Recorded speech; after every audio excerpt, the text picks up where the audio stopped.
Has anybody got rhubarb, like wild rhubarb growing in their gardens? Michael, you got a great place. You had asparagus and rhubarb. That's awesome. Yeah, that stuff will get Yes, you like sir. $4 a pound if I'm not mistaken. So, take advantage of everything. And if you can go, if you get you guys get the fiddleheads up in Rhode Island, don't you? Hmm. Okay. Yeah, but that was big in Maine. I know all the Mainers will be searching for fiddleheads here in May time frame. All those awesome spring things. You get ramps, mushrooms. So if you guys can go, harvesting and foresting and foraging around your properties, that's a really good idea that you can sell those at your market too. Okay. All right. So today we're going to talk about finances, you guys. Who's psyched about finances? Especially as it relates to your farm. We can also, obviously, all of this is applicable to your own life in a large extent. I'm going to go through this. We got some videos. I got some great resources for you. As always, just please stop me. I can't always see everybody. So if you're raising your hand, probably better just to go ahead and come off of mute so that I can hear if you have any questions, and I'll try to answer them to the best of my ability. I will say I am not a tax professional. I'm not a CPA. I am just someone who, farmed for a while and figured out how to do a lot of these things. Obviously, learned from, a lot of other people. So what I'm telling you is accurate.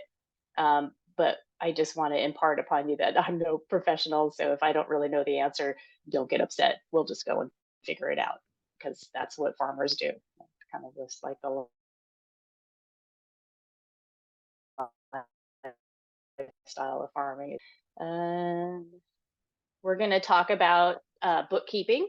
And one of the largest parts that we're going to spend some most time on is this cash versus accrual accounting system. And you may go like, why are we spending so much time on that? But I think it's one of the most critical things to understand, because when you do set up your bookkeeping, you're going to want to understand how you're doing your accounting.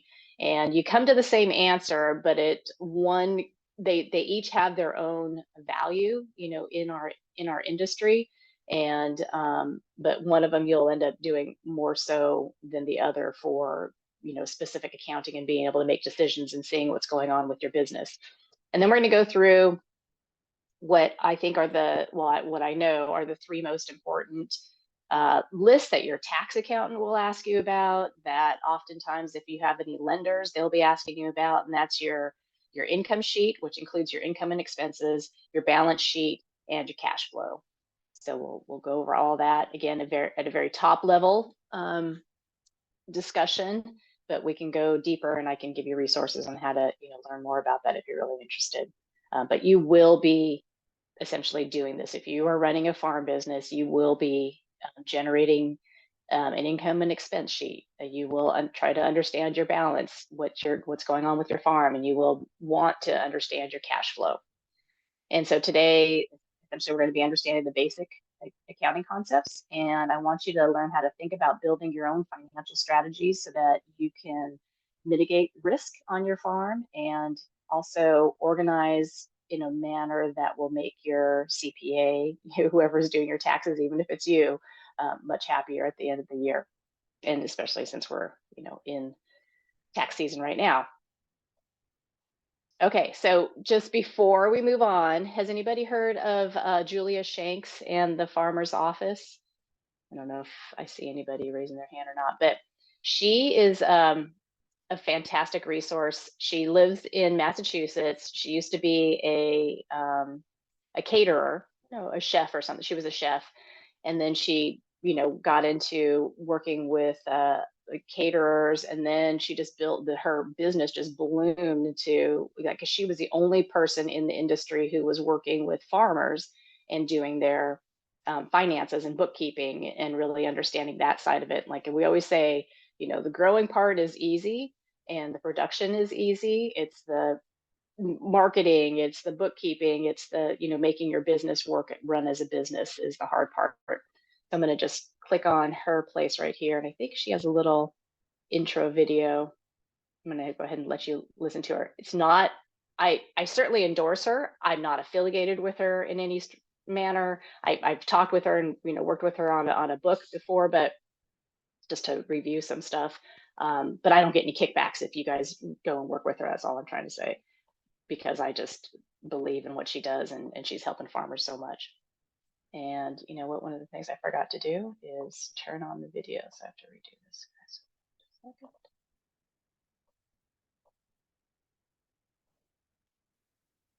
Here.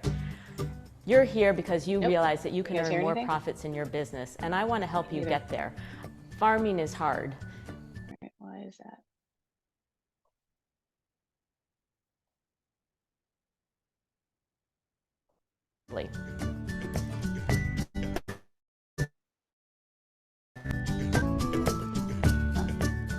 So the Okay. first year Well, of bottom line farming, is we didn't really have great she record keeping, has so we didn't really know a where. website that offers training on all these bookkeeping concepts and then some. Some of them are for free, and some of them there's a subscription to pay for it, but the price is pretty affordable. But most importantly, she has a book called The Farmer's Office. So if you write that down, go and take a look at it. It might be something that you want to get either now or into the future. Very QuickBooks heavy, though, just FYI. So, but if you really think about it at this stage in your career, which is one of the things I'm going to ask you guys about, QuickBooks will probably be the gold standard. You can go beyond that if you get to be like a multi-billion-dollar farm. But if you're just going to kind of stay in that couple $100,000 range, QuickBooks will absolutely support you and meet all your needs. So she works with that. Okay, we're going to move back into the actual presentation. Okay, sorry, Julie. I don't know why the volume didn't work. Okay, so last time we talked about, did you guys all make goals, and kind of how'd that go for you? Did everybody kind of work a little bit on their one-page business plan? All right, so we talked about the inner game of farming, right? Your values, your mission, your vision, understanding the why of what you're doing. And so that's all great motivation and stuff that should help you, get up in the morning, and, this is you're attacking your why. And then today, what we're going to talk about is, okay, how do I take my why and all those and incorporate my vision and my values and actually make some money off of it through this vehicle of farming? And so we want to, everybody understands that your total income minus all your expenses is your total profit, right? So you have a lot of examples where you have farms that are bringing in, let's say $100,000. Like, that's a lot of money for a farm to bring in. That's a lot of carrots to sell. It's a volume business in this industry that we're in. And so if you're bringing in $100,000, who'd be excited about that? Super excited. But the rest of the story is, how much did it cost me to make that $100,000? Did it cost me $150,000 to make that $100,000, or did it cost me $50,000 to make that $100,000? Right. And so that's where we're going to be talking about, okay, you want your total profit to be as high as possible.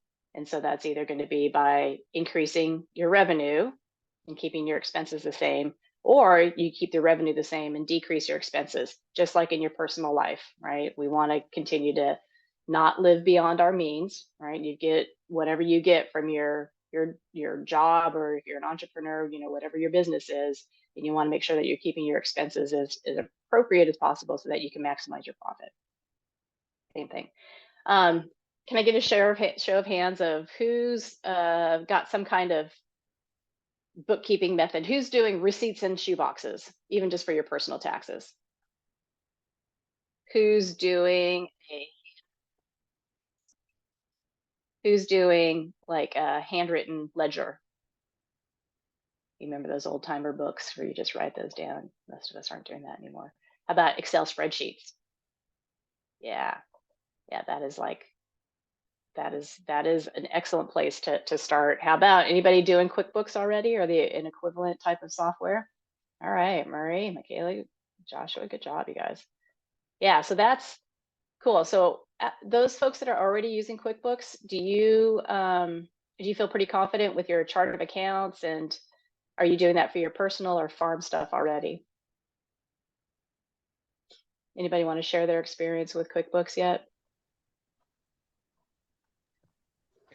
I'm doing it for my farm business, and I had someone come and help me with it to set it up because it's once you set it up, it's pretty straightforward. And I have the online version, and I hear there's a lot of discrepancy or just preference over the previous desktop version versus online. And I have like the basic, whatever the lowest model is, and it works fine, but it's also my operation is very simple. It's just soil and seeds in, and my microgreens out. So it's simple enough to use because I don't have a lot of other products and a lot of other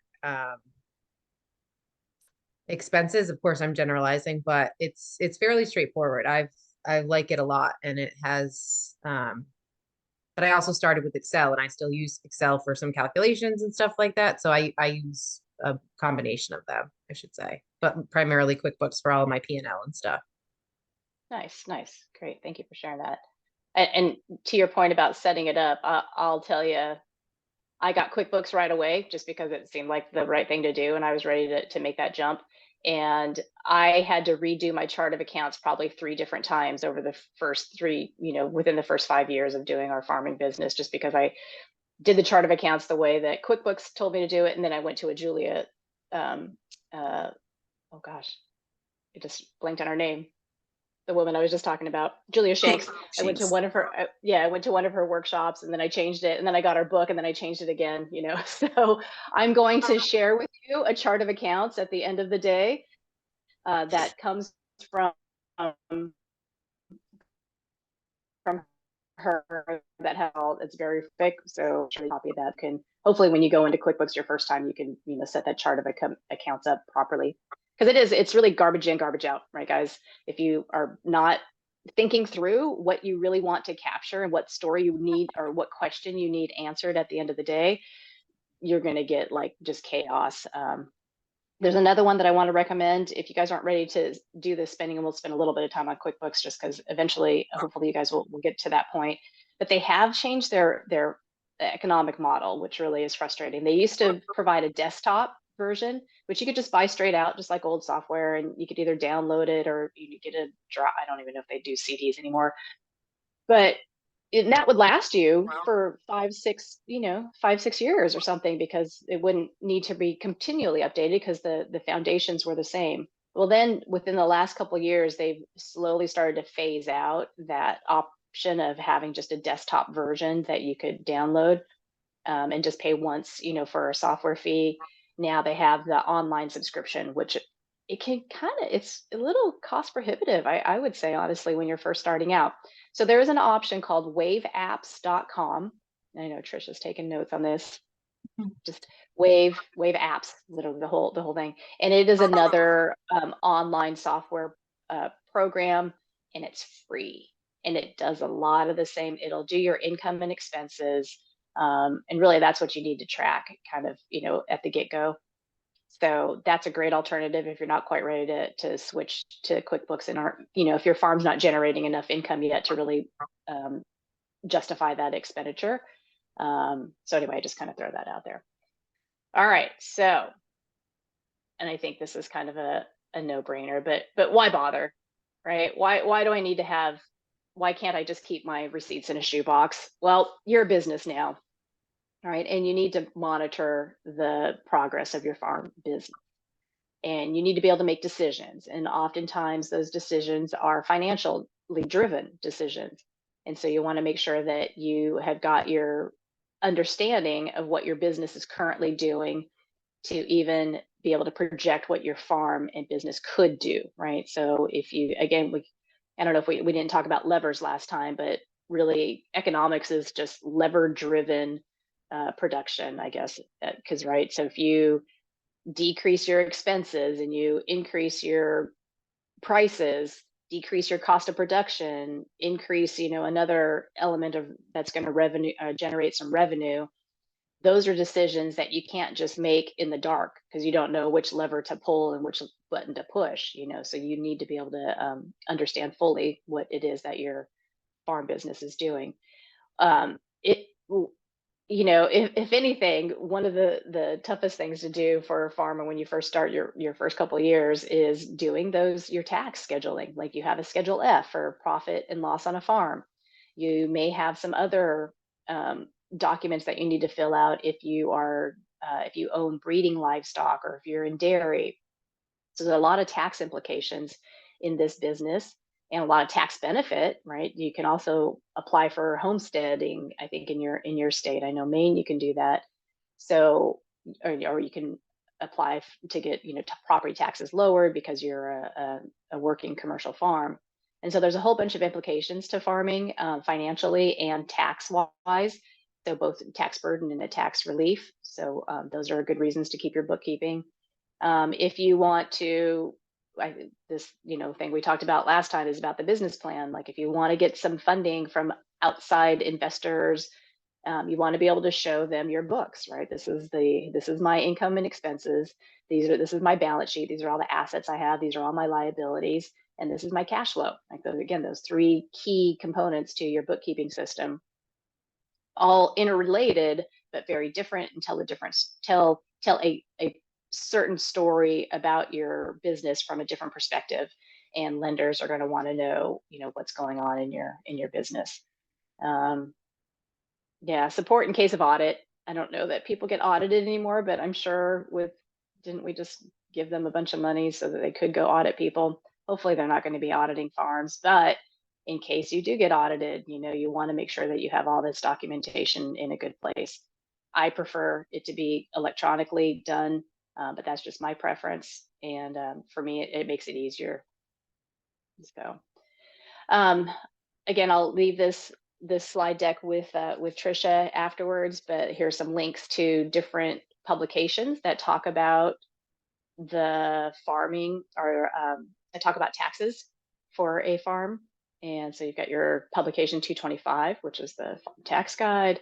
This is one of your Schedule F. Well, if you are set up as a sole proprietor or even an LLC, your Schedule F will run through your personal taxes. So if you have any gain or loss from farming, that will run through your personal taxes as well. But for example, the first couple of years, if you do have a loss, that loss will be applied to your personal taxes because you're not getting a W-2, right? You're not working for someone else who's giving you a W-2 that's paying for those taxes. You're getting, in lieu of a W-2, essentially you're filling out the Schedule F, and then that's going through your personal taxes. This is the form I was talking about, the 4797, the sale of business property. This is applicable to all businesses, but in terms of farming, it is specific to, you're going to be using that if you're selling any breeding stock, draft horses, dairy, or if you have livestock that have sporting purposes. So you'll be using that form for that. Okay. A lot of stuff to understand, but again, not anything that you need to memorize. This is just all, you can find all this on Google, and especially if you have a tax person that you're working with, they know all this, and kind of just a basic. So your items that you sell, everything's going to get reported on your Schedule F. If you buy any products for resale, and I'll spend a little section of this, many of you may or may not buy in from other farms or other entities and resell that thing. So for example, we would often in the spring for our farmers market, we would buy in blueberries, actually in the springtime, a little bit later, but we would buy in blueberries because we didn't grow blueberries. And then we would we'd buy them at wholesale and then resell them for a profit. And you can do that at a certain percentage at a farmer's market typically. Like most, I think 80% of it has to be stuff that you do, and every farmer's market's a little bit different. So they do allow you to buy products in and resell them. But the point is, you're not going to Costco and buying a bunch of apples and selling those as farm fresh apples. So we, buy the blueberries, but then we would have to report that separately on our taxes, as these are products that we buy in, and they're reselling it. Same with like t-shirts. If we bought in t-shirts and we wanted to sell, as a marketing thing, that's kind of where that type of activity gets captured. And then again, the form 4797 if you have any breeding livestock. Okay, so as I said, we're going to jump right into this cash versus accrual accounting. I've got a couple of things on. Oh, the sound was working? Hold on. Trisha, was the sound working when I was It, doing? it did work, but you had kind of moved on pretty quickly, so didn't want to interrupt your flow. Oh, you know what? We got plenty of time. So, Okay. do you guys mind if we go back to that? Nope. Cool. Okay. I guess maybe just my earbuds it wasn't working. That's weird. All right. So, let's get you back into the share some. Okay. Yay, Julia. All right. Welcome to the Farmer's Office. I'm glad you're here. You're here because you realize that you can earn more profits in your business, and I want to help you get there. Farming is hard, and the last thing you want to do is be burdened by extra chores of bookkeeping. And in this course, we're going to give you the skills you need to keep farming profitably.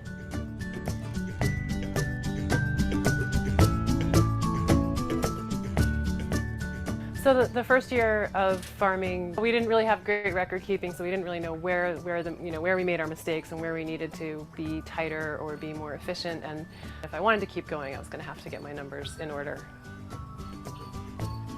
Farmers have a lot of questions about their business. Can they afford to take on more employees? Can they take a loan to buy a new tractor? How do I farm profitably? What crops are going to earn me the most money? How can I keep doing what I love? Most people think that accounting and finance is complicated and overwhelming, but we're going to break it down and I'm going to help you understand your business so that you can make thoughtful decisions. So the course is broken out into 4 modules. In the first module, we're going to go over basic accounting, and that's going to give you the foundation. And with that foundation, we'll set up your bookkeeping systems in QuickBooks, which is my preferred system. And when you have QuickBooks, you can actually track and measure your progress towards your goals. You can see how you're doing. You can see if you're profitable. And once you have a system to track and measure, we can start to plan for growth. We know where you've been, so now you can start to plan. I had a catering business and worked as a chef, so I know what it's like to work with your body, with your hands, and not make a lot of money. And after working as a chef for 15 years, I got my MBA. I was teaching accounting at Babson College, and I started meeting farmers who needed these tools. They had these ideas of how they wanted to grow their business, but they were scared to borrow money because they weren't sure if they could pay it back. And a lot of these questions are pretty straightforward, and in this workshop, we're going to give you the tools that you need so you can answer these questions effectively and easily. Most people think about sustainability as ecological sustainability and environmentally sustainable. But what I'm talking about is financial sustainability and making sure that you can put food on the table and pay yourself a living wage so that you can keep doing what you love. Julia Shanks has been incredibly helpful in helping me to get my QuickBooks program to the next level, and in terms of being able to present my information in a way to potential lenders that is much better than the way I used to do it. And she's also helped me figure out how to use tools that help me stay on track throughout the season without getting super bogged down by laborious record keeping processes. So she's been really wonderful to work with. I know you know farming. I'm not going to teach you how to farm. I want to teach you how to run your business like a business, because now you're an entrepreneur and a business person. You're not just a farmer. And I'll be honest with you, a little bit of bourbon does help.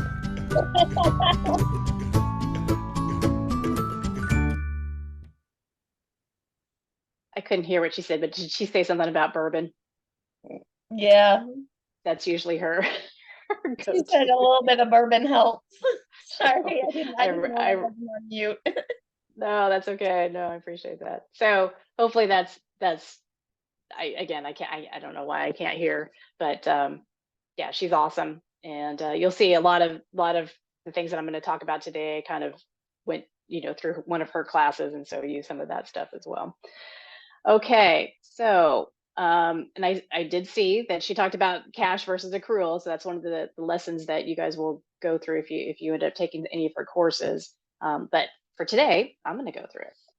So we've got this. I'm going to get off of here. Have you guys familiar with cash versus accrual? Does anybody have this kind of discussion before? Yeah, Arthur, Mike, Marissa. Okay. It's not something that we talk about, right, in day-to-day life. But in terms of when you're setting up your business, I'll just go ahead and give you the bottom line up front. When you're setting up QuickBooks, you're going to get an opportunity to choose if you want to do the accrual or the cash method in your accounting. Go ahead and pick accrual, but you need to understand what the difference is. And there is going to be an opportunity also when you run your reports, you can pick cash basis for your reports. So that's kind of the way to kind of get around and be able to do both of them. But what does all that mean? So cash accounting essentially records all your income and expenses when the cash in hand is actually received or spent. You don't talk about credit, you don't talk about accounts receivable, you don't talk about accounts payable. And just, I'm going to again get to the very basics here. Accounts receivable, or AR, A/R, you hear about this all the time in other industries, means it's an asset. It means that other people owe you money. Other people have you've delivered whatever it is that you said you were going to do, whether it's a service or a product, and those people owe you money. That's accounts receivable. You may not get it today, you may not get it next week, maybe you have a 30-day kind of credit standing on them, but they owe you money. And the opposite is accounts payable. You buy something on credit, you have promised to someone else, like let's say Johnny Seeds, you've put $500 worth of Johnny Seeds on credit. You're not going to pay that until the next month. That's just how you've set it up. So that's accounts payable. Your accounts payable is accounts receivable to somebody else, right? That makes sense. On accrual accounting, the activity and revenues are accounted for when they are incurred. So in that same month that I bought the Johnny Seeds, I'm going to account for that being an expense in March, even though I'm not really paying it until June or something like that. Okay. Same thing with the expenses. And then what you want to try and do is you match, and QuickBooks helps you do this really well, but you can match your expenses with the revenues when possible. So I've spent that $500 and on seeds, and I'm going, well, that's not really a good example. Essentially, you're going to try and match that expense up with the revenue that's generated from that. And you can do that via invoicing. And again, that's kind of something that QuickBooks and Wave apps will actually help do that as well. You don't really get that help with the invoicing and matching up the expenses and income when you're doing an Excel spreadsheet, or if you're working on a ledger, you have to manually do that yourself. So that's one of the other benefits, I think, to some of these software programs that do accounting for you. Let me get back into our slideshow here. So here's an example of a very simple situation, right? Your business flow on a farm. And I'm just taking one little aspect of it. So let's say, I kind of was using that example already, that you're buying seeds and supplies on credit. Doesn't matter from whom. Organic growing, high mowing. I loved high mowing too. So you buy seeds and supplies on credit, and you're going to grow. This arrow represents some growing and activity happening, obviously, to get to the point where you're selling your CSA shares. Okay, this is early springtime. You're selling the shares. You haven't actually done the work yet to earn those shares, or to grow those vegetables that are going to go into those shares. And then at some point later down the line, you pay for your seeds and supplies that you purchased back here on credit. And then more activity occurs, and you're growing, you're having a beautiful harvest, and you're going to be starting to deliver your produce both to your CSA holders and also to your wholesale and retail clients. You've got some restaurants, you've got a couple of grocery stores that you're selling to, and then you're going to receive payment at some point later, right, for those wholesale and retail, and then your year starts all over again. Obviously, lots of other things happen in a farm, but this is just one little seed of it. So in accrual accounting, okay, I'm going to do accrual accounting first. We're going to take a look at this buying of the seeds when your expense is incurred, right? So we've got an expense incurred, and then we do the cash outflow for that. And we're going to capture that all at the same time. even though in that the same moment that we've put it on credit, even though we haven't actually sent the cash out physically, right? So this is accrual accounting. We're just kind of keeping that expense and the cash flow consistent and connected to each other. Similarly, when you sell your CSA shares, right, in January, February, March timeframe, people are buying your CSA shares. So you've got a cash inflow, okay? And we're going to refer to this as unearned revenue, unearned income, because you actually haven't earned the money yet that those people, you know, if someone paid you $600, you haven't actually earned the $600. You've just received the $600. But in accrual accounting, we're going to say, okay, we got that $600. And at some point, I am going to earn that revenue, right? And that's oh, okay. Yeah, I'm going to earn that revenue. And if I'm selling to wholesale or retail, kind of flip side, I've got accounts receivable because these people haven't paid me yet for those wholesale and retail produce that I just delivered to them. And then we're going to get the final part of that is you get that cash inflow once we get that payment for the wholesale and retail produce that I delivered.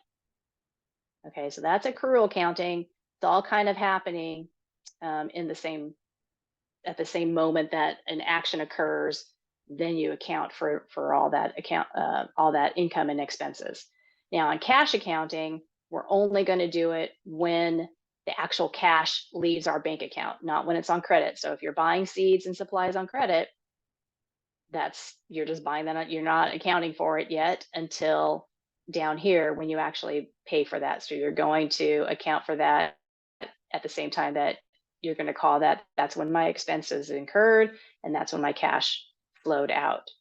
And you're going to do your same thing with your CSA shares. I'm going to say my cash came in and I earned that revenue. So I'm counting that revenue of $600 in the month of March. I'm counting that whole thing right there in March. So it's going to make March look a little funky, because especially if you've got a lot of CSA shares, if you sell maybe the majority of your shares in March, you may have $10,000 in March, right? But did you really earn that in March? You haven't earned $10,000 in March. You got money in March, but you're going to be earning it throughout the rest of the season when you actually start delivering on those shares. But again, we're talking cash accounting. And same thing, delivering produce. We're not really accounting for anything here. You account for that when you actually receive the payment for your wholesale and retail accounts. Okay, and then you just start all over again. Okay, I know that. So that may just, yeah, go ahead. Is there any particular reason you would use one over another? Yeah, and that's what we're going to get into. So what I'm going to, so I know that sounds like blah, blah, blah. That was like just the definition of cash versus accrual accounting, but I'll answer it straight up.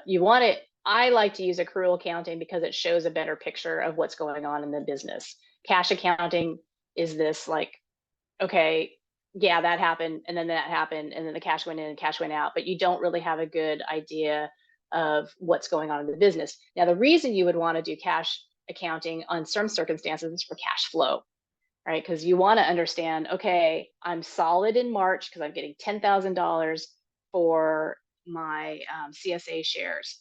And I know that I have some big expenses in April and May, to get that stuff going. So you'll see what your expenses are, and you know that you can hand over some of that money that you got in March to help pay for those later expenses. And we'll talk about cash flow later, but that's the reason that you would want to use cash flow. But for all other times, you're going to want to use accrual.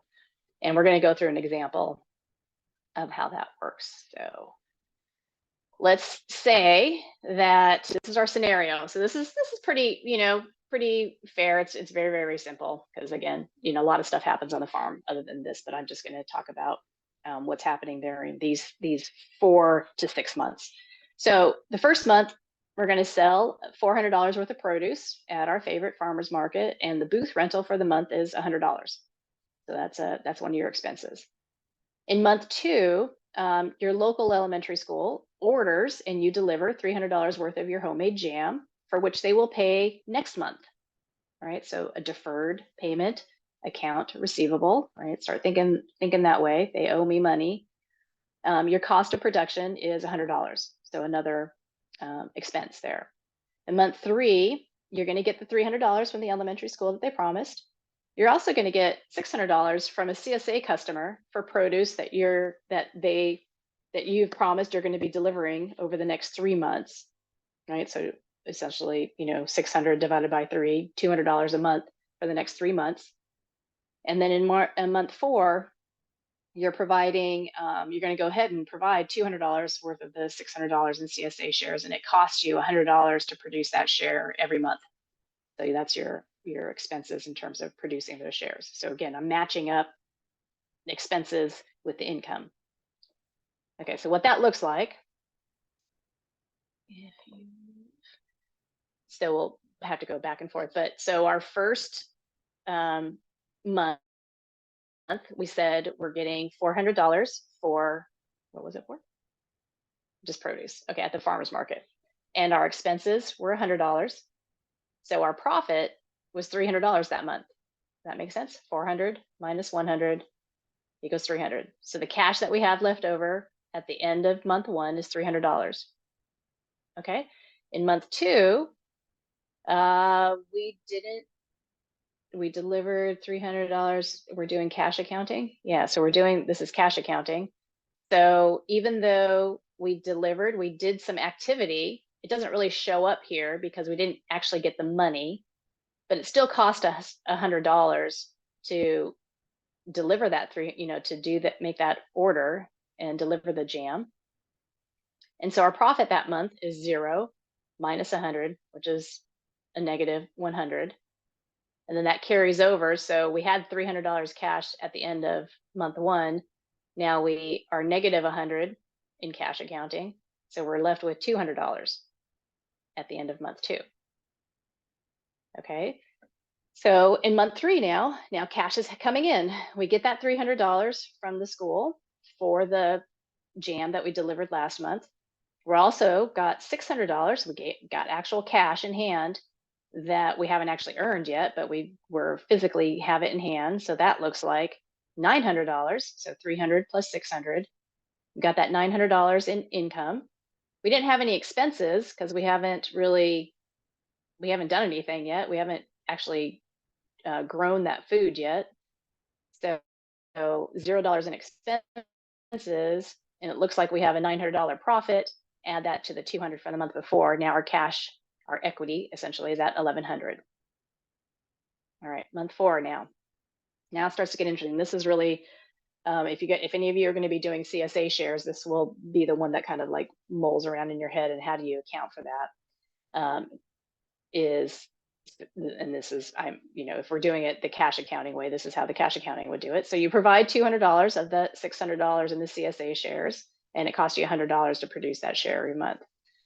So where are we? Month 4, we already accounted for that $600, so we can't really account for it anymore at all, right? So month 4, 5, and 6, we can't account for it.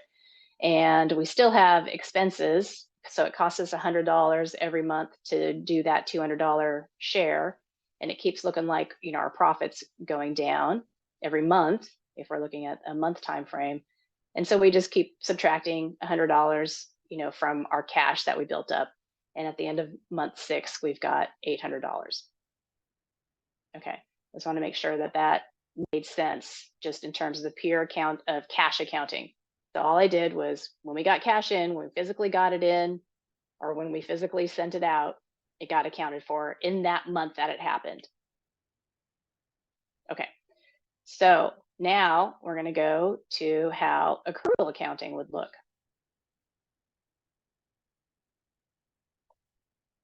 So the accrual accounting method would say, okay, we've got that $400 of revenue in month 1.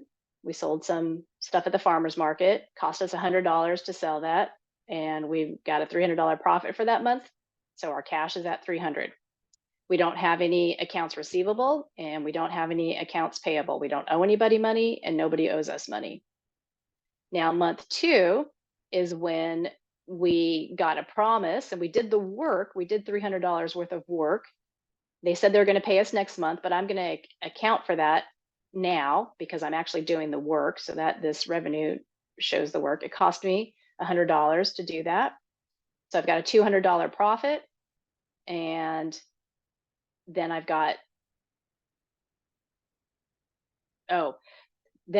so that gives me the $200 here, but I have this accounts receivable down here, right? So this $300 is not actually my cash yet. It doesn't become cash until I actually get the cash. And then once that zeroes out, then I can add it to my cash. But for right now, it's still an asset because people owe me money, but I can't account for it as cash. And so that's how cash kind of comes into the accrual method. But it shows my activity, it shows that somebody owes me money, and it shows my expenses still. In month 3, that was when we got $300 from the elementary school. So I'm going to zero out the accounts receivable, and we also get that $600 from the CSA.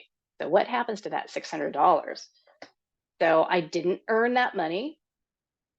I didn't have any expenses this month. I really could have gone on vacation during month 3, right? So that $300 that we originally was accounts receivable now gets added to our cash because they did pay us. So now I've got $500.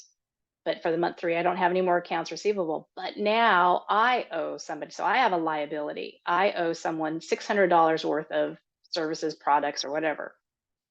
Okay. So I'm going to start working off that $600 over the next 3 months, because that's what our promise was for that CSA share. So in month 4, that person gets $200 worth of their CSA share. It cost me $100 each month to grow that share. So I got a $100 profit, and I can add that to my $500 of cash that I had. So now I'm at $600, and my accounts payable goes down to $400. And then you keep doing that for the rest of the month. Again, month 5, or the rest of the time period for that CSA share. Month 5, I work to do $200 worth of activity to spend that off. Cost me $100. I got a $100 profit. I add that to my cash, my cash holdings, 700, 800. And it keeps going down by 200 every month because I'm now paying off that debt. So even though we did a different method for cash, we kind of saw it in a different way. We did this cash thing here. We still had 800 at the end of month 6. We still have 800 at the end of month 6 in the accrual method, but it tells a broader picture of what's actually happening with the business. Okay, now I don't want to make that seem any bigger than it is, but that's it. The accrual accounting gives you a little more fidelity into what is happening in your business, and you can see when you have debts and liabilities that you're going to need to be that you're accountable for, that you have to pay off, and you also will see the money that people owe you, through a certain time and period. Okay, does that make sense? Cash versus accrual, a little example. Okay. And kind of just to summarize that, it's better for tracking and understanding your cash flow, the cash accounting, because then you can see when you have those highs and lows. We're going to talk about cash flow a little bit later too. And then the accrual accounting, again, I think I've hammered that home. It's better for understanding your production and your work cycles and your profitability. And here's your key for QuickBooks setup as accrual, but run your reports as cash basis so that you can see your cash flow. Okay. This we can either discuss, we could take a break, or we can keep going. We've only been at it for like 45 minutes. Trisha, what do you want to do? That actually went faster than I thought it was going to. I thought that was going to take a little bit longer. Gonna push through? Do you want to take a 5-minute break? Sure. Okay. All right. Cool. So 5 minutes, you tell us the time. I don't like do math in public. All right. I've got 9:50 on that clock, so we'll come back in 5 minutes at 9:55.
Kelly, you're supposed to get up and stretch.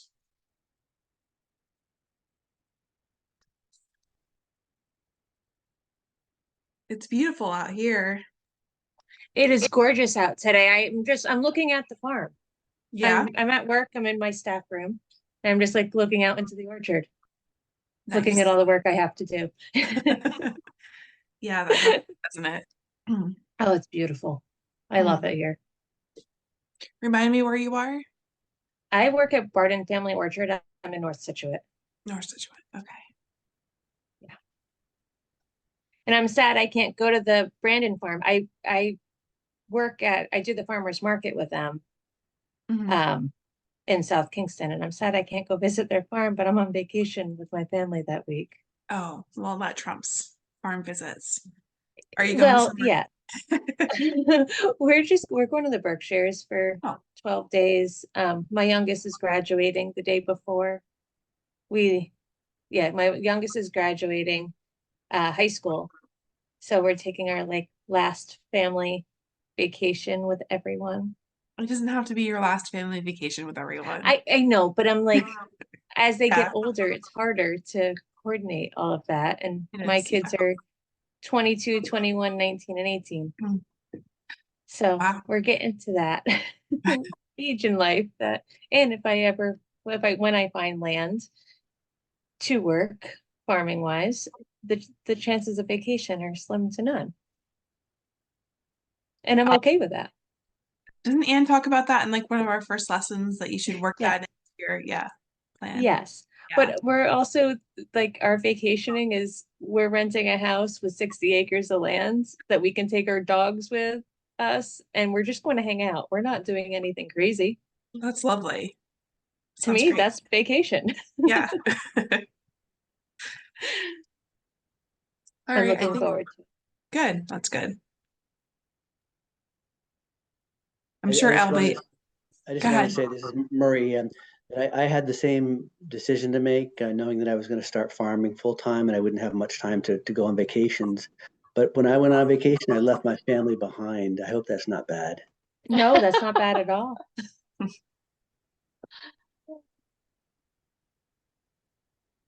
Oh. I would at Sometimes ta- that's who you need the vacation from. I'm just saying.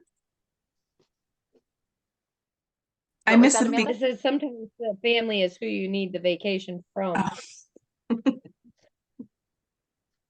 I would do. I kind of miss this, but I would during tax season because I mean as much as we try to be organized. I mean, there's just some things that you miss, and I wanted to make. I loved having my QuickBooks all like tied up in a bow and have all the receipts accounted for. Da da da da.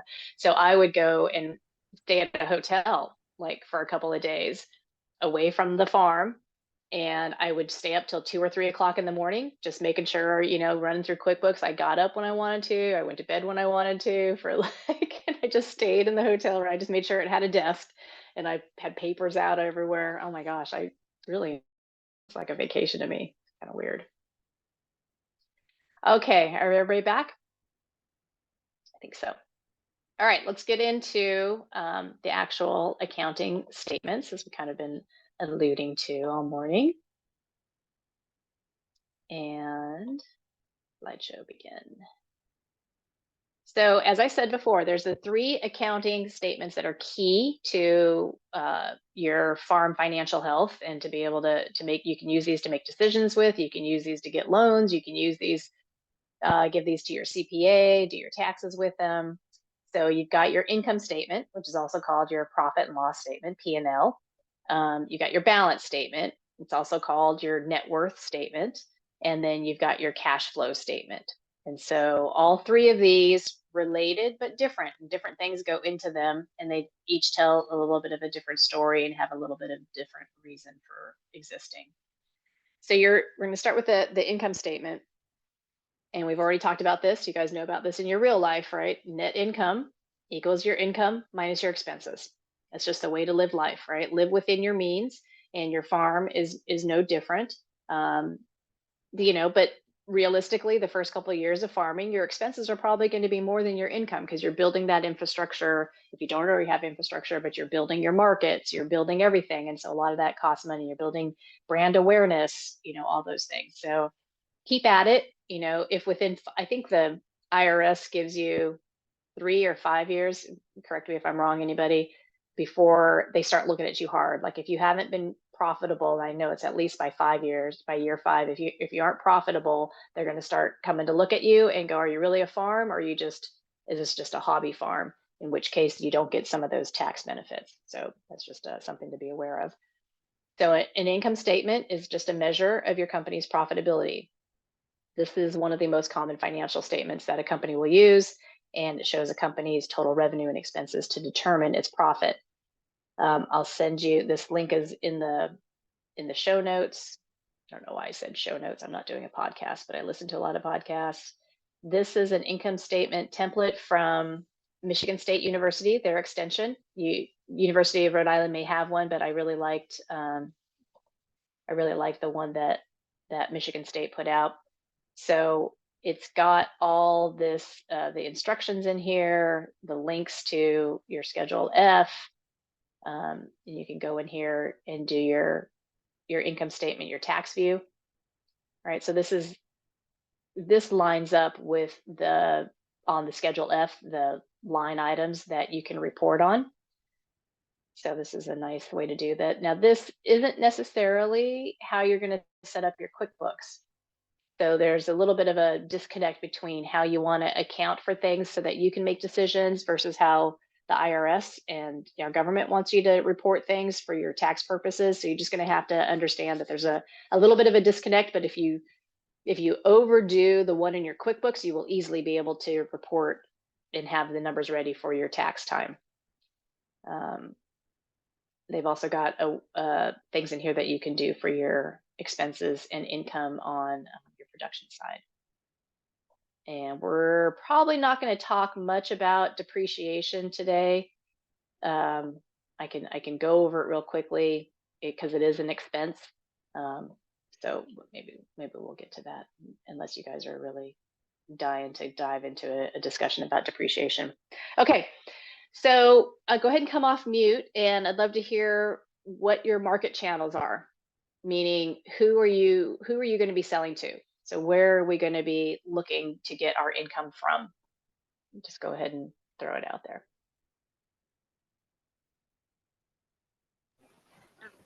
Restaurant sales. It's going to be big for me this year. Perfect. Any of you guys? DTC is great. Yep. That's kind of like a farmer's market. Where else do you think you're going to get money from?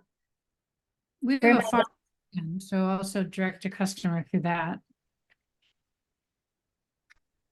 For my diet, I'm going to do online tuber sales. I forgot about the online stuff. Yeah. By the local home gardeners buying seedlings, starting to, the small gardeners at home seasonally. Awesome. Yep. That's a great, I'll tell you what, seedlings is a big money maker. The profit margins are pretty high on seedlings, and there's very few local producers, for those local markets. So you could really tap into a lot of income there. And it's a great way, like it's an early income earner, right? So it kind of gets away from that. I don't have any money coming in February and March. You could do seedlings and sell those. I love seedling sales. So we're trying to come up with an idea where we can sell to renters that because we're on Block Island, so it's super touristy, and people rent the houses on the property. So trying to people who might want to cook, we can sell like a basket of vegetables or a loaf of bread or something like that. Oh, love it. But I don't know. I don't know if people come. I mean, we're exploring it, but I don't know if people come to cook most of the time. But we'll see. Yeah. Yeah, no, I think that's a great idea, Michael. You should try it. I know in Belfast, there was an entity that was going around and selling. So Belfast, Maine, big boating community, in Camden as well. And so you could go and sell baskets of bread, fruits and vegetables, wine, So again, I would buy in the wine and then resell that So yeah, tourists are great, especially if they're coming to that part of the country. They got some money, but yeah, I think you'd be surprised at how many people do cook, especially if they're staying in a house. Guess that's the reason they stay in a house, because they want to be able to cook. Yeah, I think we're trying to sell them. I mean, we're trying to, build it so that people come because they want to stay on a farm, not because they're just coming to be like normal tourists. It's a process, I guess. Yeah. All right. So I heard you guys say farmers markets, restaurants, grocery stores, CSAs, right? Government supported farm shares. We talked about senior farm share last time. What else we got on here? Agritourism, other farmers that you could sell to for their CSAs. I love the online. I forgot about the online piece of it. I had a friend who would sell on Etsy, so would wrap up like birch trees. Like he had a bunch of birch trees on the property, chop them down, and sell the little logs with like a little sprig of some holly or something. He was selling those for like $50, on Etsy, because people were like, "Oh, a tree from Maine, yay!" With a little sprig of holly, and people go crazy for that stuff. So yeah, definitely don't overlook the value of selling stuff online. Okay. So with that, you're all from all these different marketing channels, you're essentially, you're just going to be recording your income. This is the most fun thing to do. You can do it like this, break it down, beets, carrots, honey, eggs, and do it like that. And I like to kind of identify, and again, in QuickBooks, there's a way to put what market channel you're looking at. So you can understand, hey, selling beets to restaurants really doesn't work for us. Like nobody ever buys them. But they do, let's see, the co-op loves them. And so you can just kind of start making decisions about, I'm not going to really market to the restaurant as much anymore. I'm really going to focus in on the co-op and see what I can generate from them. Yeah, as you see here in this example, our co-op is our biggest income generator, in our farmers market. So again, kind of understanding where your income is coming from is a really valuable tool, because then it just kind of helps you make decisions about where you're going to spend your intellectual capital and marketing efforts, on a particular area. If you really want to, if you think for sure that the restaurant is the way to go, these zeros tell you, okay, well, I need to really amp up my presence there. I need to really work with them if that's something that you want to generate. So just kind of, again, these are all just tools in your backpack so that you can make decisions about your business and how you're going to spend your time. And you want to make sure you're spending your time wisely. Like what I like to do in my QuickBooks, I don't break it out by beets, carrots, and honey. Like I put them all vegetables. Like, so, it's just a grander, bigger macro scale. Vegetables. We would do maple syrup, value-added production. So I would have my kimchi, the jams, anything else that I was doing under value-added, and kind of break it down into some bigger categories. And so that will be helpful when you're doing your bookkeeping. And then you want to take a look at your expenses. So even though the title of the sheet, and people always refer to it as an income statement, just know that the income statement means your net income. So that is your gross income minus your expenses. Okay. So you generally have two types of expenses. You've got your operating expenses and your non-operating expenses. All right. So your operating expenses are those things that you need to spend in order to create and support that product that you are selling, that product or service that you are selling. So in the case of farmers, right, our operating expenses always around seed, fertilizer, soil amendments, the diesel fuel, any chemicals that we might be using in our production, the packaging, the irrigation, hourly labor, your marketing. Marketing can sometimes be also a non-operating expense, but if you're marketing something specifically, you can charge it against that particular operating expense. So essentially, how much does it cost to grow 1 row of carrots versus 1 acre of carrots, right? So your expenses are, you can call these variable expenses. So depending on how much you're growing, your expenses are going to increase or decrease along with that end product that you're growing. So it costs a lot less. The expenses are a lot less just growing one row of carrots for, if you're looking at a carrot budget versus if you're growing an acre of carrots, the cost is a little bit more, a lot more expensive, to grow that. So you just want to capture those operating costs. Now, the non-operating cost, you can think of them as fixed cost or overhead cost. These are the things that keep the company running.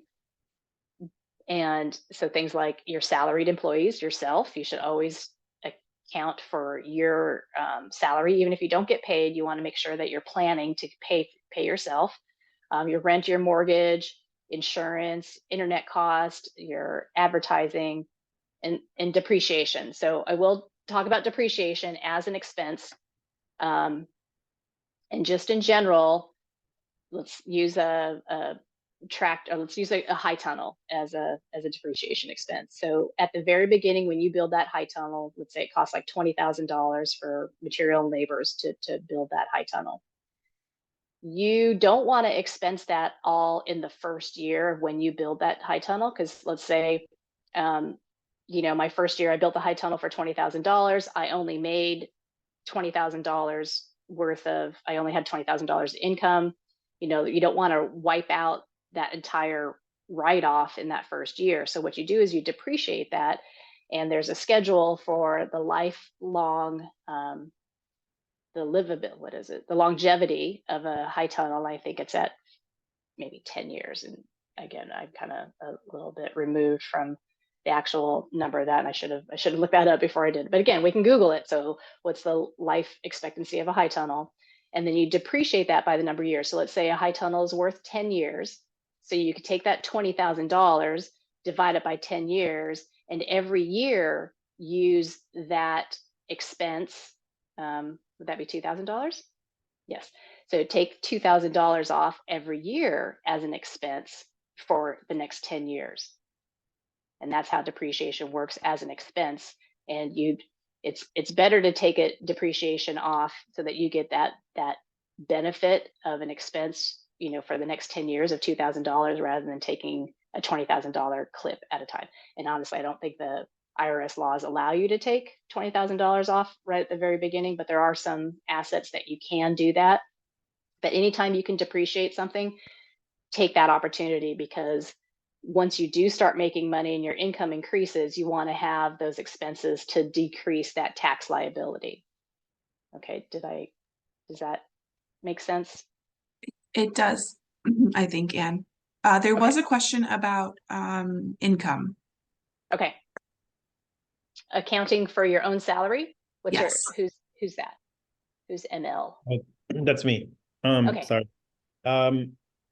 Is there like a standard by which, because it's like, is it sort of what you want to pay yourself, or is it like, because especially if you're not paying yourself, like you're not really making money enough to pay yourself exactly yet, but like, is there a standard that you would put in as like a base, or is it just an ideal based on your area, or like, I'm just curious how you would account for it if it doesn't exist yet.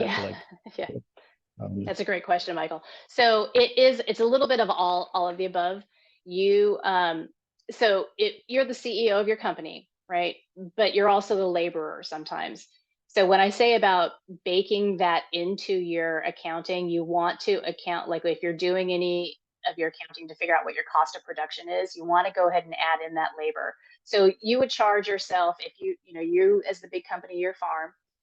What's the name of your farm, Michael? Spar Point Farm. Spark Point? Spar, yeah. Spar, okay. So Spar Point Farm, LLC or sole proprietor, is going to buy Michael Lorenzo's hourly wage, because he's out there in the fields picking beans. We're going to pay him $16 an hour. So you account for that. But Michael Lorenzo, the CEO of Spar Point Farms, we're going to charge the company $35 an hour. Or you can start out at 25, you can go to 35, you can go to $60 an hour, but you want to always at least program something in there. And I think most of the farmers probably are at, like the ones that are doing really well, they're paying themselves like $60, $70 an hour. But starting out, it's probably around the 25. But you do need to account for some of the thinking things that you have to do. And at some point, you are going to be the boss, and you're going to have employees, and you're gonna, you need to be making more money. But always, always, please, everybody, if you don't take anything else away from this class, when you're doing the planning about your cost of production, always include paying yourself and paying an employee of some point. Because if you don't bake those costs into your prices, you'll never get to the point where you can actually pay yourself or pay your employees. Okay, it starts to make sense. I know it's a little scary right now. Just trust me, just bake those numbers in. Michael, if you want to put $50 in to start now, you're not going to get $50, but you might get $20 an hour, because you planned for that. And so that's the way you want to keep building that. Okay. Can I add on to that question? Oh, sorry, go ahead. I was just wondering, you were talking about the say your CEO level salary. Is there a reason to do that hourly versus like baking in, say, $10,000 a year for the? Yeah, absolutely. Okay, all right, great, yeah, thank you.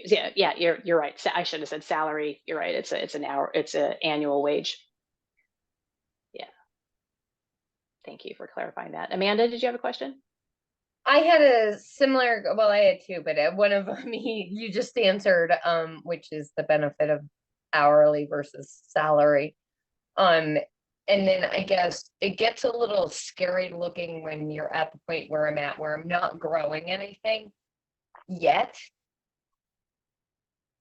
I'm not exactly like sure where to start with that. And what I'm looking at doing, with flower seedlings and kind of like herbal concoctions, but that would be more of I guess an add-on point with the concoctions versus just giving somebody a basil plant or selling that to them. But I guess how do you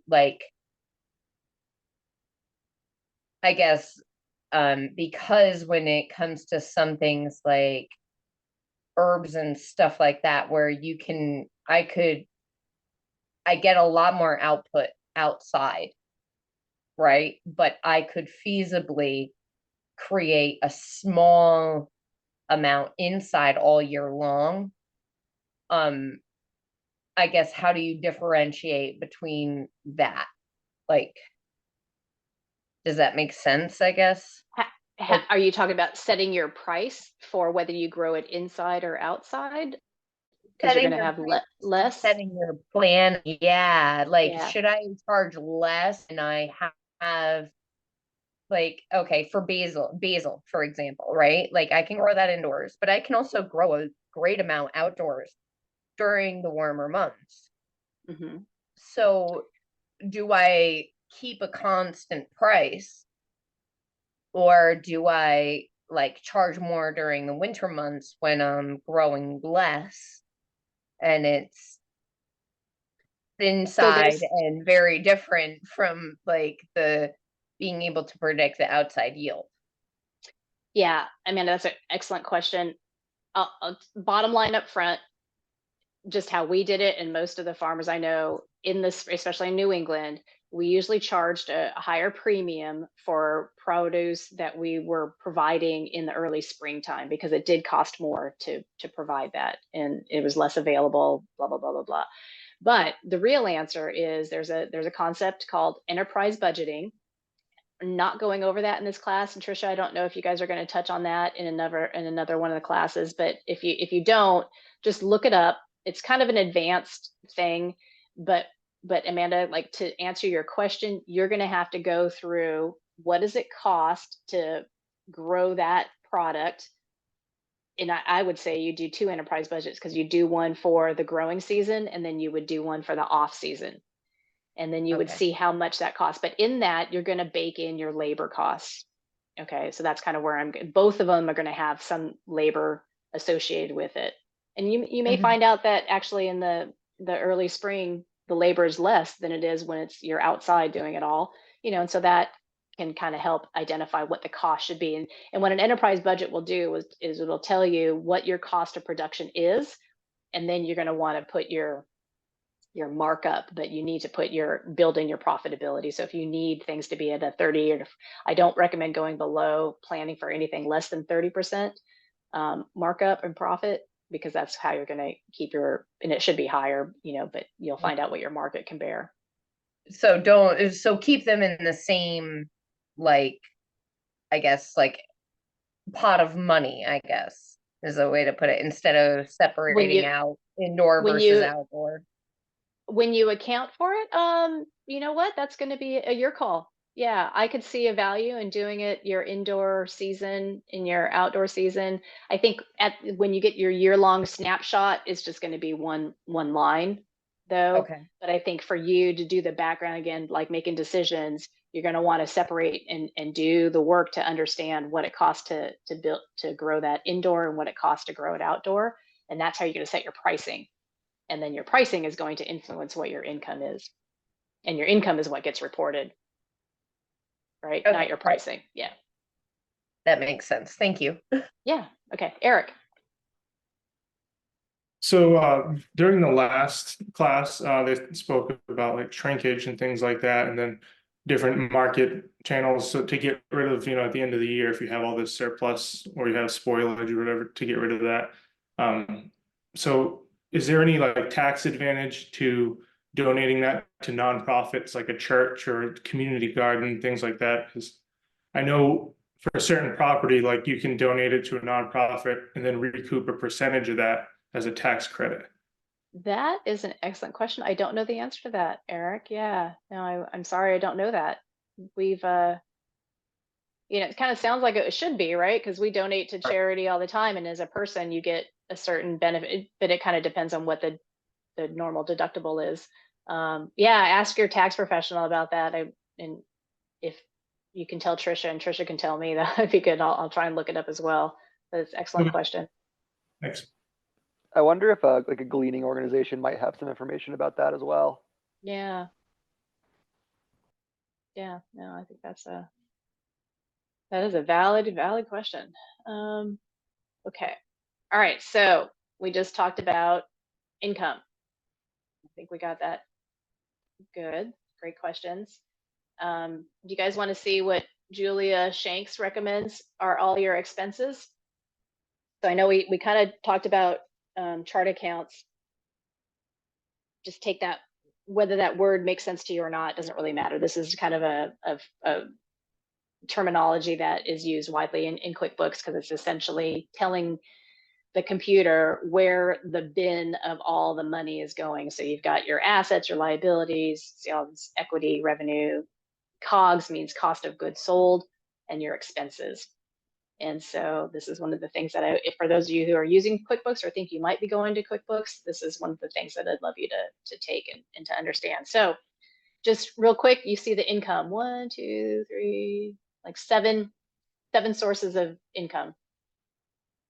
And then look how many expenses there are. Are you guys looking over here in column E? All these expenses. So it's a wonder, that anybody makes money. I shouldn't say it like that. Oops, sorry. My mouse is. All right, so I talked about all the different channels where your income's coming from. Now, let's see how she's broken it into direct operating. All right, so all the things that go into growing, it is growing what you want to grow. Those are all expenses. If you have employees, you're going to have payroll expenses. And then this general and admin essentially is your fixed or your overhead costs. This is what it takes to run the company. And so these are all expenses. And then you got your advertising expenses, repairs and maintenance, especially if you have livestock, those daggone pens and fences and something always in housing, they always need repair and maintenance. And then you've got your occupancy. So if you're renting your land or if you have a mortgage. Okay, so one of the things I want to make sure is really clear here is even these, so we've got your direct operating, and this is something I forgot to mention, you got your direct operating expenses that you know how much it costs to grow those carrots. even your overhead costs, so all these other fixed costs and all these things that don't directly relate to growing that carrot is responsible for sharing the burden of all those other overhead costs. So that's why you also need to bake into your pricing your all your fixed costs. So your carrots need to pay something, your beets need to pay something, your value added production, everything that you produce, they all owe, they all have a debt to the company that not only do they need to be responsible for covering their share of what it costs to produce them, they also need to provide something that, supports the company and the CEO. Does that make sense?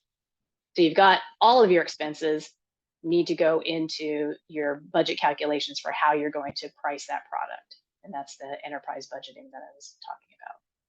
Scary. Okay. Overwhelming? Hope not too much. I'm trying to just really give you a little bite size. I know there's lots of expenses, but they're just categories. There's just ways, and this is what I was talking about. If you categorize your bookkeeping this way, you will easily answer every question on your tax return without question. Okay, so those are your income and expenses. So if we took that just, go back up, just as an example, I think you guys already get the idea. This also, sorry guys, I can't move this thing out of the way. Okay, whatever. I meant you might have said this, but my computer conked out a little bit, my internet, but I never quite understood the cost of goods sold concept. I don't know if you mentioned it, but it's like, I mean, it sounds like it makes sense, but it's like cost of goods sold. Like you sell something and then the cost to make it, but why is there that one particular line item? Is it like the several expenses feeding into one line? Is that what it is? Or like not really. So cost of goods sold is I know Julia has it on there, but when you go into her classes, it's one of those, it's more for other industries, like if you're building a car, all the parts and pieces that go into building the car would be the cost of that goods sold. So I like to use cost of goods sold for my value added production, right? So I've got jars and labels and lids and the processing equipment and the actual fruit, and all the ingredients. All of those expenses go into the cost of goods sold, and that's my jam. I don't like to use cost of goods sold. You could. I don't like to use it for just growing a carrot, because you could use the same argument saying, well, the soil, the seeds, the chemicals, all are cost of goods sold. I think that just gets too messy. So I like to break it out between, if I have value added production, if I'm making kimchi, jam, bread, or whatever, I use cost of goods sold for that because there's packaging involved. But for all the other stuff, I just do normal expenses. Okay. Right. Okay, so you can choose that. You can choose on any of these things. The point is, but be consistent. Like if you're going to choose to do cost of goods sold and calculate it that way for every single thing you grow, just do it for everything you grow. I will tell you from experience, it gets really confusing. But if very cleanly, maybe Tamianda's point. So her cost of goods sold is different for raising basil. Those are going to be normal expenses, but when she makes that into a tincture or some kind of value added thing that has, a physical packaging with it, then she could use cost of goods sold in that calculation. Okay, thank you, great question. I have a question in terms of, and I don't not trying to put this out there, but if we have another 2020 where inflation it seemed like it increased overnight, how do we account for that but still stay consistent so we can sell and not chase people off? Well, the reality is your costs are going to go up, right? When the grain, like when we were raising chickens in 2020, holy crikey, that grain went up like 50%. I mean, it was crazy. So you have to take that into account. That's what inflation is. I mean, it hits everybody. That's why when you go to restaurants now, they're all increasing their prices because their cost of production has increased. There's nothing you can do about it, Amanda. I mean, unless you want to fold and not be a business or give your products away, you have to charge commensurate with The market what your itself. costs are. Yeah, you just take into account what your costs are, and then you change the price based on that. Now, I do find it, especially in the industry that we're in, where we're really in the hearts and minds of people, and you want your locals, people to know your farmer. If you just explain it and just say, hey, our grain cost just went up by blah blah blah, and we hate to do this, but we, in order to keep our, in order to be able to continue to service you and give you these fresh farm grown products, this is reflected in the price of our produce. Okay, so there's not, I guess, maybe like a standard to follow. You just kind of go with the flow. It's always how much it costs. How much does it cost you to produce that product? And then you need to charge accordingly. Okay. Yeah, it's unfortunate, but and I know, especially people who are trying to feed other people, it feels really gross to, increase your prices. I wish, too bad Cartier and Chanel and Coach bags and Christian Dior don't feel the same way. They got no problem, increasing those costs of already overpriced products. So, but I digress. Okay. Or taking away a warranty. What's that? I said, well, in the case of Coach, they've like taken away their warranties. Oh, is that what they did? Yeah, That's actually so quite clever. actually haven't gone up in price, but what they did, so they don't do free cleanings anymore. I didn't even know they did that. So, but that's good to know. But that's another clever way of doing it without really increasing the price. I applaud that. Okay, so just as an example, you can spread them out by month. This is what you'll do if you're going to do this. So you typically do everything by the month. If you're really good, you can do it by the day or somewhere in between. But can you also understand how this also plays into another thing that we're going to be talking about? This is an example of your cash flow, right? So at some point, you're going to be looking at the entirety of January. Hello. You're going to be looking at the entirety of January and going, oh, that's my expenses in January. These are all my expenses in February. And then you look at that, like, this is my income in January, and sometimes income is less than your expenses. And so when we're going to talk about cash flow later, but that's where you want to try and balance out the cash flow throughout the year. But this is kind of what helps you. So we talked about income, expense. Income minus expense is your profit.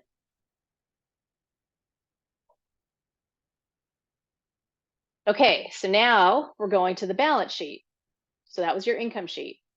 And that's just your P&L statement, your profit and loss statement. And so at the end of that day, or at the end of that calculation, you come up with a number that is, you can call it income, you can call it cash, you can call it whatever you want, but understand, what it reflects is that it reflects all your gross income minus the expenses for your entity. Now you could do it if you're doing an enterprise budget. You're going to want to look at for your vegetables, for your honey, for your eggs, for your pig sales, or you can just look at it for the whole farm. There's lots of different ways to break it down, but all the concepts are the same, whichever way that you happen to be looking at whatever enterprise it is on your farm that you're doing, or if you're looking at the farm in total.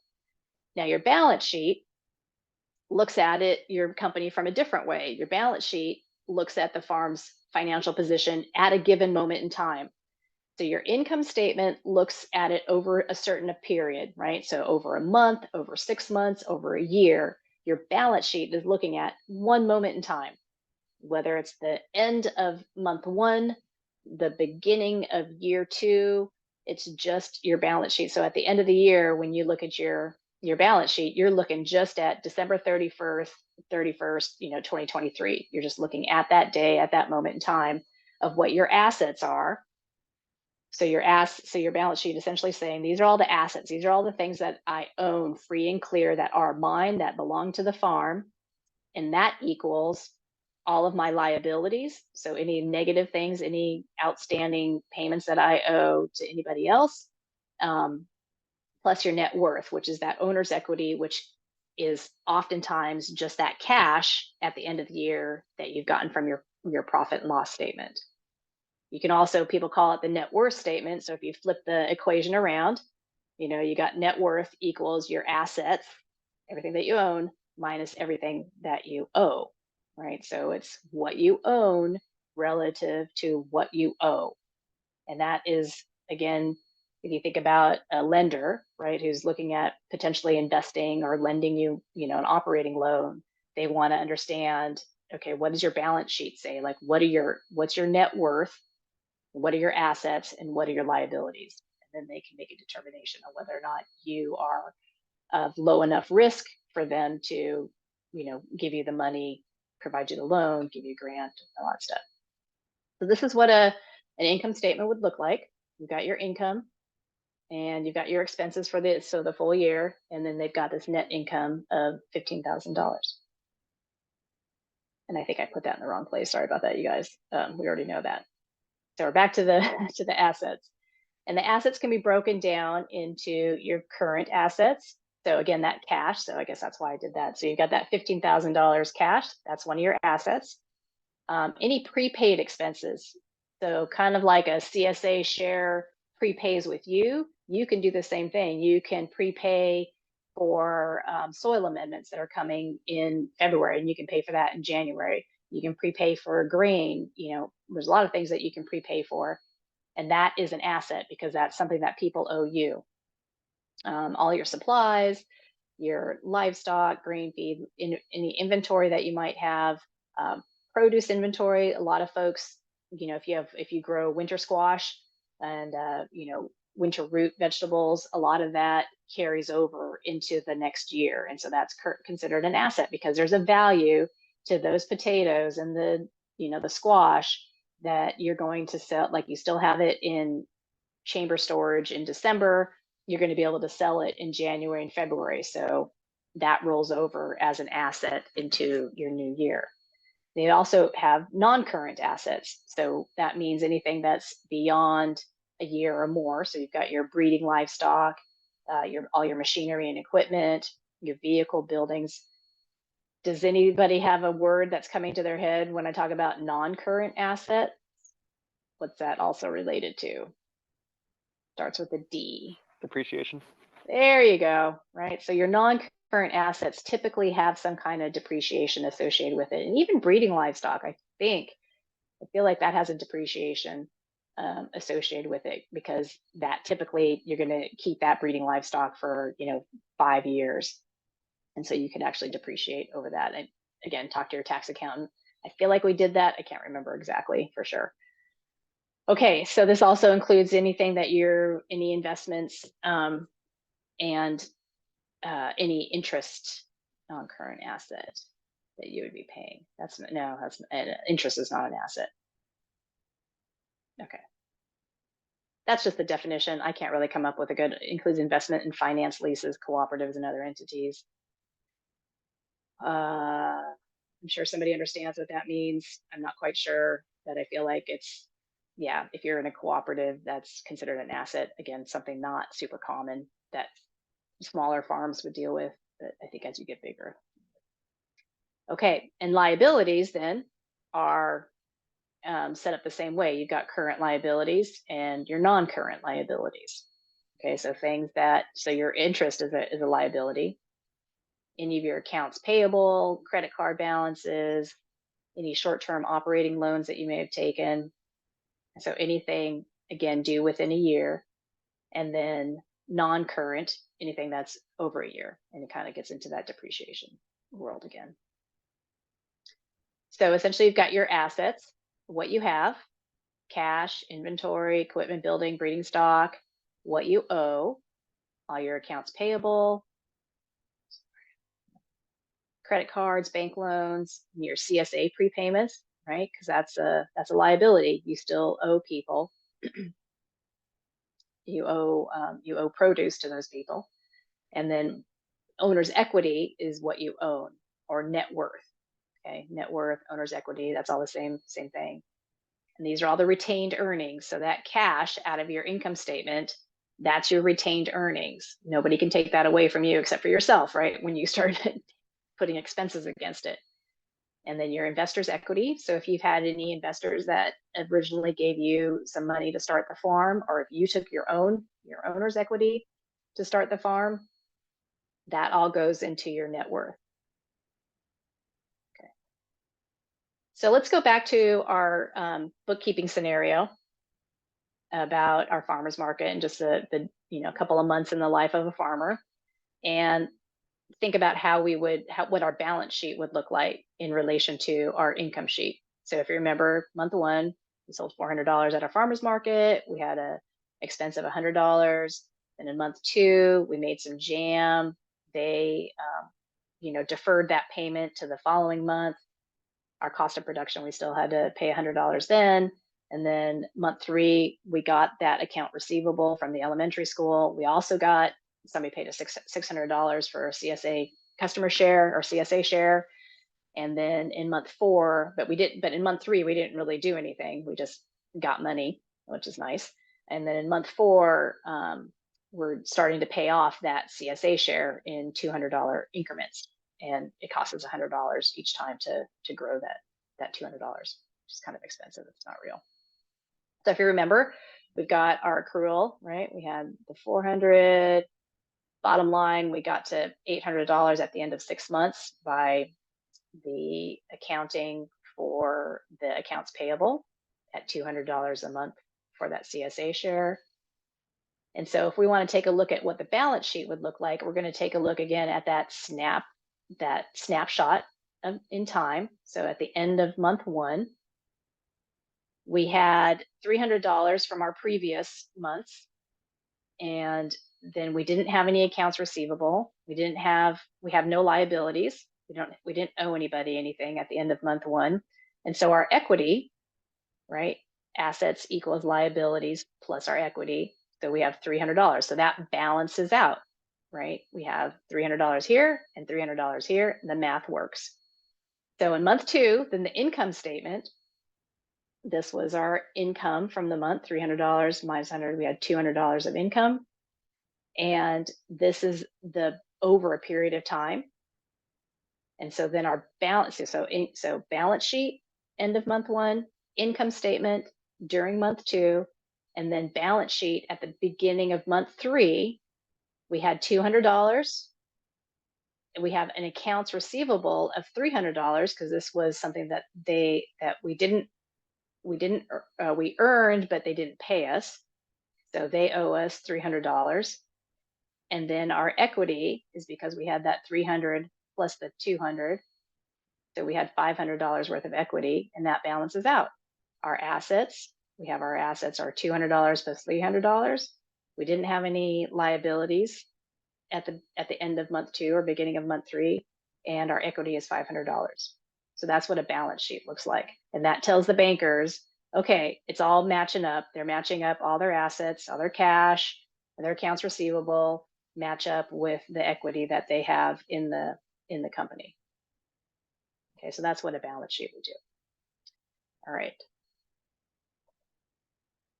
How does that feel? And it's something that will show up on when you run reports in QuickBooks. Your CPA, if you're not doing that, your CPA will do it, because that's just something that they do at the end of the year, is make sure that you understand what your assets and liabilities and your equity in the company is. So those are the two. So we're almost done, you guys. Like, all we have is cash flow. Yeah. What do you want to do, Trisha? Do you want to take a little break here? I'm okay. How's everyone feeling? Head nods. Would you like a break? Anyone? Looks like they're good. Okay, push through. We do cash flow, and you guys are done. And I don't know if Trisha's going to be upset that I'm not taking the full 4 hours, but I think we're getting through. I mean, this is I feel very comfortable, and like I'm telling you what you need to know. Like for the very beginning, you don't really need to know more than this. And this is probably even more than most people know, honestly, before they start out. So, okay, so we've got the income statement, which is income and expenses. Got your balance sheet, which talk about your assets and your liabilities, right? Your future liabilities and your net worth. Cash flow. Now, the third most important thing when you're doing your bookkeeping and understanding your finances. And this is just a video because they did such a good job. There was no way that I could really replicate it without just copying them word for word. So this was created by University of Maine Cooperative Extension, and in a similar, we have a very focused business planning for producers course, but this is one that talked about one of our leaders talked about cash flow. Tell me if you can't hear it. Oh shoot, never mind.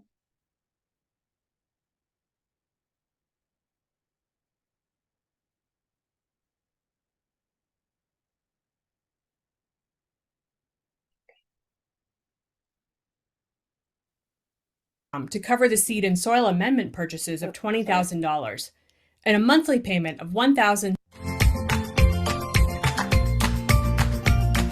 There's a lot to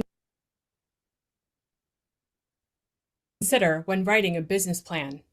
One of the most important is how money flows in and out of your business over time. If you've been in business for a while, you can use your historical financial data, such as tax returns, to build cash flow projections of your future expenses and income. If your business is new, it may seem impossible to predict what your expenses and income will be, and certainly things will change between now and a year from now. But there's a tool you can use to make an educated guess as you're developing your business plan. It's called a cash flow projection. Cash flow projections are a way for you and your potential lenders or investors to see what your business's expected outflows and inflows of cash will be on a monthly basis over a period of months or years. The first piece of the cash flow projection is a schedule of known income and expenses.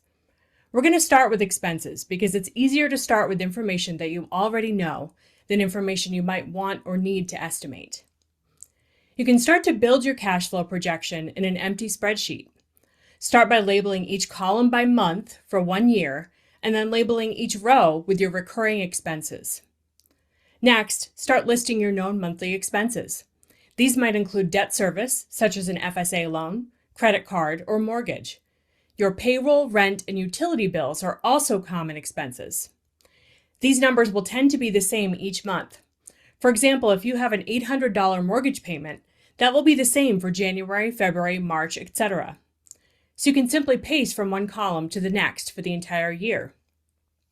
Let's use $1,750 for your FSA loan and add that to every month. Let's say your credit card payment is $500 every month, and that's consistent. Your total payroll may vary from month to month if you have a seasonal business. So your budget could have a line item for year-round employees, which would be consistent, and another line for seasonal employees. For this example, payroll is estimated to be $10,000 per month all year. Often, additional land is rented by a farm. For this business, monthly rent is $300. Utility bills include things like electricity, fuel, water, and septic. And while these are usually broken down for lenders and farm managers to see, for this example, we'll combine the utility bills and say utilities are a combined total of $500 per month. Each cash flow projection is a little different and will be specific for your business. You will want to be sure to have variable expenses broken out from recurring expenses. In addition to recurring expenses like rent and utilities, there will be variable expenses that may only occur 1 month out of the year, such as your seed bill. In this budget, the annual seed and greenhouse supply bill of $15,000 comes in January. It is a significant expense that will need to be planned for. There is another large annual expense of soil amendments occurring in October, so we will add that one-time expense of $5,000 in October. Now we can go back in and add your expected income. Income can vary from month to month, particularly if your business is seasonal. A vegetable farm is likely to have the majority of their annual revenue come in when they're selling most of their vegetables in the summer and fall. whereas a dairy farm, which is more likely to be producing and selling milk every month of the year, will have more consistent monthly income. For this business, we'll add $50,000 in February for CSA shares, prepaid retail sales for the season, and then variable wholesale income, which varies greatly over the season. This business is expecting $4,000 per month for January through May, $10,000 in June when early crops begin to ripen, $20,000 in July, $30,000 in August, $40,000 for September and October when harvest is at its peak, and $20,000 for November and December as harvest slows. The data in a cash flow projection can also be expressed as a bar graph to help visualize when there may be months that expenses exceed income. Similar to your spreadsheet, the bar graph includes all of the months of the year on the x-axis and your expenses and income on the y-axis. Here we see in the month of January, the seed bill causes our expenses to spike, but the farm has not yet begun to bring in any income. In other words, the expected outflow exceeds inflow of revenue that month. Seeing this deficit ahead of time will help the farm managers determine when they need additional income to operate the farm business. The farm manager can then plan by saving up for these expenses or applying for an operating loan to pay the bills during the months the expected income will be low. Just remember to factor in those additional debt payments going forward. Go back and add an income line from money you might get for the loan and an expense line for the payments on that loan. We'll add the loan as income to cover the seed and soil amendment purchases of $20,000 and a monthly payment of $1,750. This should even out cash flow over the year, eliminating the spikes and dips from the graph, which help to predict a more viable farm business. Breaking down all of your financial information into individual pieces and visualizing it can help the process of building your farm business plan feel more manageable. It can also increase your understanding of how your management decisions impact the overall health of your business.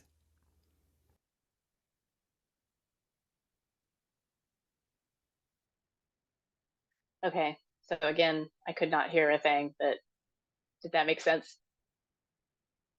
All right, I see some head nods. All right, good. It's fun to watch it and not hear what's going on because you look at the animation, and I just loved how he was like doing this and he's smiling.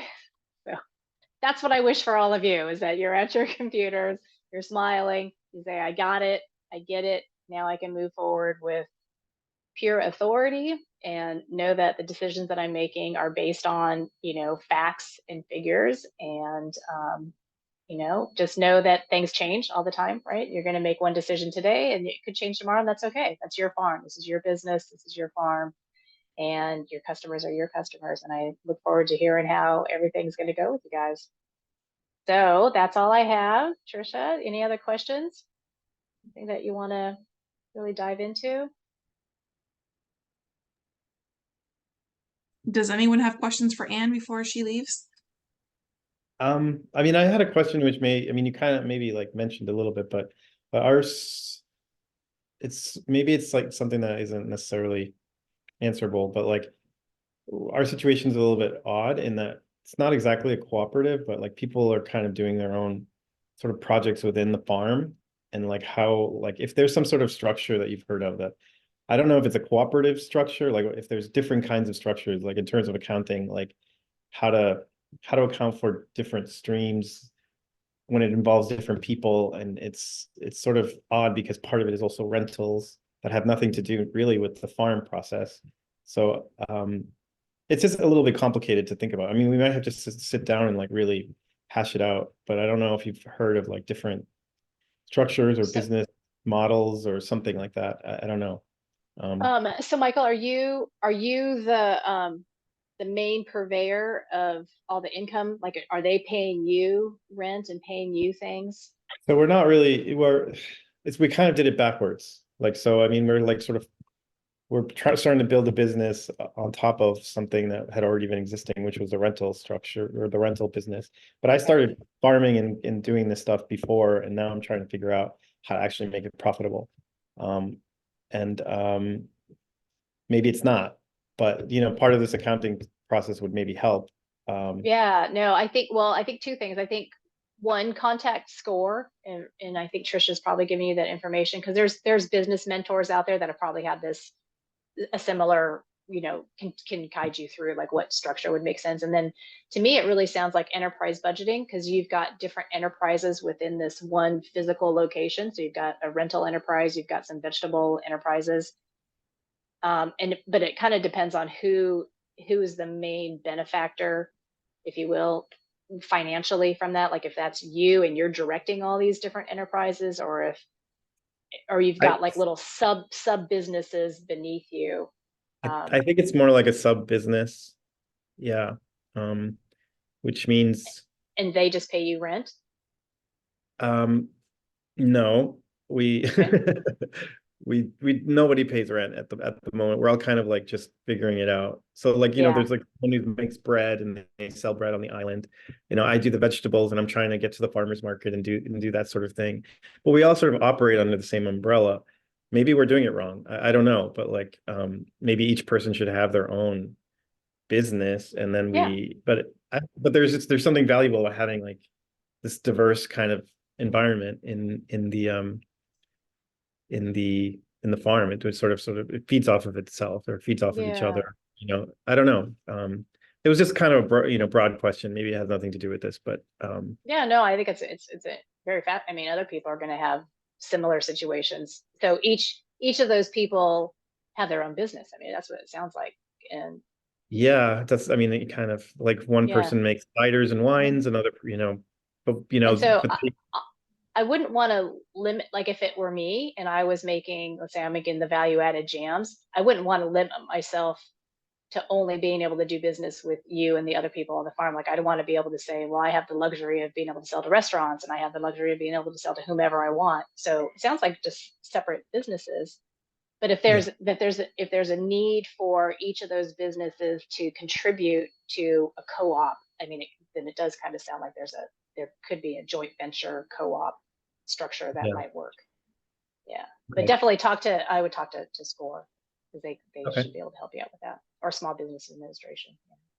Okay, thank you. But fun. That's fun to hear about. Where are you located again? I'm gonna come out there this summer. At Block Island. Do you know Block Island? Block Island, no, but I'll It's look beautiful. it up. Really ought to go there in the summer. It's really Cool. Actually, the shoulder season's even, I think it's better, but yeah, I prefer fall. All right. Well, thanks, you guys. Trisha can always get in touch with me. Yes, ma'am. And I do have a question for you. Could you speak to the UMaine business classes for farmers, the next level? Yeah, it's called business planning for producers, BP4P, and it is a 10-week. Yeah, I think it's a 10-week program, and it runs in the fall. Yes, last year we did it in the fall, and it goes through this, but even in more detail. And really the crux of the BP4P is to have you come out of the end of the class with a business plan, not just the one pager like I talked about last time, but like a full, no kidding, going through the ag plan. Remember I showed you the link to that ag plan, and like actually going through and working on that, writing that. And at the end of the course, you get to meet with a one-on-one with a service provider, go over your business plan together, give you some feedback, and then that business plan should be ready to go and farm out to lenders or to grant people. And then you also get FSA credit for that. I don't know if any of you tried to get an FSA loan, but they do require that you have some education and have some experience. And oftentimes, if you are lacking experience, taking certain courses in BP4P is one of those ones. And Julia Shanks, some of her courses are FSA borrower approved. So there's lots of opportunities there. Thanks, Brent. Okay, does that help? And I think it's open. I think they'll open it to New England. Just kind of maybe Trisha, I can get you in touch with the folks that are running that program, and if they'll open it up, because it's online, so there's really no reason not to. Yeah, that would be great. Okay. All right. Thank you so much, Anne. All right. Really appreciate it. Guys. You guys want to stay on the line for a second? I'll go over a couple of things for class. Okay, bye. All right. So you don't have any homework this week. Next week, we are going to be going over crop planning with Dr. Rebecca Brown. And I know the homework for that is going to be just to pick 3 crops that you want to grow. And so I want you guys to come to class with those 3 crops that in mind. Super easy, but just to kind of get you going through the process of selecting and whatever she's going to be talking about. And then I posted in the chat, there's the farm tour list. So if you could take a look at that, that would be great. And we have an in-person workshop coming up on the 26th, but I'll send out the information for that in this upcoming email. It's the body movement, labor movement workshop. And I took it last year. It was really good just to be mindful of how we're using our bodies so that we can make them last longer in farming. And that is offered in Rhode Island, but it will be recorded. So I'll post that online for you guys. And she does offer some workshops in Maine. You might be able to, I'll ask her for that information so that anybody in Maine can attend one of those workshops too. Do you guys have any questions for me? Murray? You came off mute. Oh, no, I was just going to make a smart comment about making sure that there's a session for very old bodies. That's all. Wow. I just mentioned the March 26th is the first of the main farm tours. They're doing a seed starting, I think, in Damariscotta. Yeah. The main people, you all have the farm tour list. I think, yeah, great. And if you don't have it, please reach out to me. I can get you connected for that. All right. So you guys okay with ending early today? Do you want me to send them some more homework for you guys so you can make up the last 2 hours? No? I guess no, okay. I got some good feedback on the last video for the ones that did get to watch it on what was it? Human Risk. So if you haven't watched, yeah, good. Okay. So if you haven't watched that, it's definitely worth it, I think. And so do your classmates. All right. Trish, Have a good. Can you stay on? I just wanted to talk to you really quick. Sure. Yep. I'll stop the recording and then goodbye, everyone. Thank you.